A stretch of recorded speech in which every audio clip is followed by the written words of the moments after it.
নমস্কার বন্ধুরা, আমার রান্নাঘরে আপনাদের সবাইকে স্বাগত জানাই। রবিবারের দুপুরটা বা যে কোনো ছুটির দিনে বাঙালিদের বাড়িতে কম বেশি হলেও পাঁঠার মাংসর রেসিপি আমরা সবাই করে থাকি, খাসির মাংস।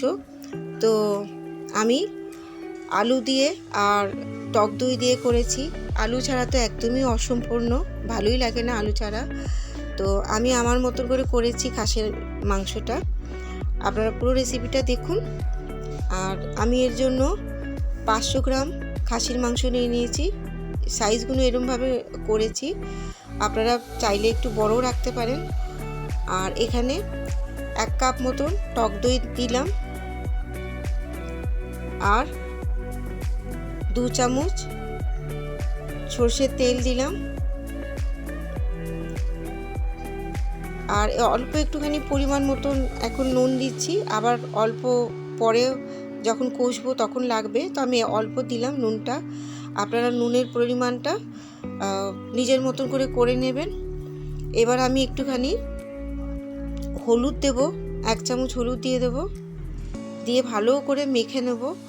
যত ভালো করে মাখা হবে তত ভালো, খুব সুন্দর টেস্ট হয় মাংসটার। তো আমি এইভাবে মেখে 1 ঘন্টা মতন রেখে দেবো। আপনারা চাইলে ওভারনাইটও করতে পারেন। তো আমি এই যে মাখা হয়ে গেছে, 1 ঘন্টা রেখে দেব। আপনারা চাইলে ফ্রিজেও রাখতে পারেন, আমি ফ্রিজে রাখছি না, ফ্রিজের বাইরেই রাখলাম। এইবার কড়াতে আমি তেল দিয়ে দিলাম, সরষের তেল দিয়ে দিলাম 2 চামচ, বড় চামচের। আর আলুগুলো এইভাবে কেটে নিয়েছি। তেল গরম হয়ে গেছে, আমি ভেজে নিচ্ছি আলুগুলো অল্প করে। তো এর জন্য একটু নাড়াচাড়া করে হলুদ দিয়ে দেবো। প্রথমে 1/2 চামচ হলুদ দেব, আর অল্প একটুখানি, আগেও একটুখানি নুন দিয়েছি, এখনও অল্প একটু নুন দিয়ে দিলাম। যখন ম্যারিনেশন করেছিলাম মাংসতে তখন অল্প নুন দিয়েছি, এটা মাথায় রাখতে হবে। আর রঙের জন্য কাশ্মীরি লঙ্কা দিলাম। আমার আলু কিন্তু ভাজা হয়ে গেছে, আমি এটা মাঝারি আছে আলুগুলো ভেজে নিয়েছি। এবার প্রত্যেকটা আলু এই থালায় তুলে নেব। দেখুন থালায় তোলা হয়ে গেছে।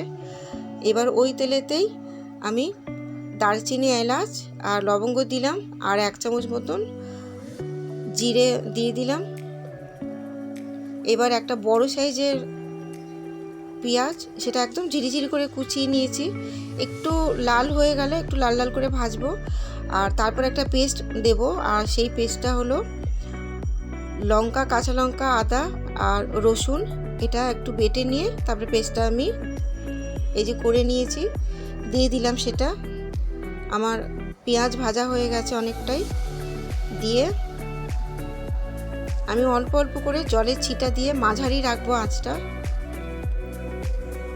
এবার জিরে আর ধনে 1 চামচ করে দিয়ে দিলাম, দিয়ে আবারও কষছি অল্প অল্প করে জল দিয়ে। আর কাশ্মীরি লঙ্কা দিয়ে দিলাম 1 চামচ, দিয়ে ভালো করে কষবো। যত কম আছে কষবেন আর জলের ছিটা দিয়ে কষবেন, টেস্ট অতই বাড়ে। এবার আমি যে ম্যারিনেশন করে রেখেছিলাম সেই ম্যারিনেশন মাংসটা দিয়ে দিলাম, দই দিয়ে ম্যারিনেশন করে রেখেছিলাম সেটা দিয়ে দিলাম, দিয়ে আবারও ভালো করে কষবো। এবার খুব কম আঁচ করে, যত কম করে আঁচটা বাড়াবেন না, খুব ভালো টেস্ট হয়, বেশ ভালো করে মজে যায়। আর যত এইভাবে কম আঁচে রান্না করবেন খুবই ভালো লাগে। আর আমি যে মাংসটা রেখেছিলাম সেই বাটি ধোয়া একটু জল দিয়ে দিলাম, দিয়ে 10 মিনিট মতন আমি ঢাকা দিয়ে দেবো। অল্প একটুখানি নাড়াচাড়া করব, নাড়াচাড়া করে একটুখানি ঢাকা দিয়ে দেবো 10 মিনিট পর। তারপর আবার দেখাচ্ছি। এই যে দেখুন খুব সুন্দর আমার হয়ে গেছে আমার কষা। তেল একদম বুঝতেই পাচ্ছেন তেল ছেড়ে দিয়েছে। দিয়ে আবার একটুখানি নাড়াচাড়া করে আজকে আমি এটা প্রেসার কুকারে করব। আর বন্ধুরা আপনারা চাইলে কিন্তু পুরো কড়াতেও করতে পারেন, কিন্তু কড়াতে করলে একটু টাইমটা বেশি লাগে। এই 45 মিনিটের মধ্যে হয়ে যেতে পারে, সেটা দেখবেন, ডিপেন্ড করছে। অনেক সময় আমাদের গ্যাসের বা উনুনে যেটা করছি টাইমের একটুখানি কম বেশি হতে পারে। তো আমি পুরো মাংসটা প্রেসার কুকারে দিয়ে দিলাম, আর কড়াতে অল্প জল দিয়ে পরিমাণ মতন জলটা দিলাম, আপনারা বুঝে দেবেন জলটা। এই যে দেখুন জলটা এরকম দিলাম। এবার ভেজে রাখা আলুগুলো দিয়ে দিচ্ছি, দিয়ে আমি 6টা কি 7টা সিটি দেব, দিয়ে তারপর আমি আবার দেখাচ্ছি। এই যে দেখুন, এবার আমি ঢাকাটা দিয়ে দিচ্ছি। 6টা কি 7টা সিটি দিয়ে তারপর আমি স্ট্যান্ডিং টাইমে একটুখানি রাখবো। স্ট্যান্ডিং টাইমে রাখার পর এই যে দেখুন আবারও খুলে দেখিয়ে দিচ্ছি।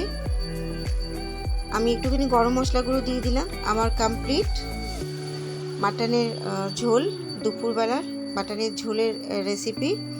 আপনাদের কেমন লাগলো কমেন্ট করে জানাবেন, আর ভালো লাগলে লাইক কমেন্ট শেয়ার করে দেবেন বন্ধুদের মধ্যে, প্রচুর বন্ধুদের মধ্যে শেয়ার করবেন। আর দেখুন কত সুন্দর লাগছে, এর সাথে আর কিছুই লাগে না, এক থালা গরম ভাত ছাড়া। সবাই ভালো থাকবে।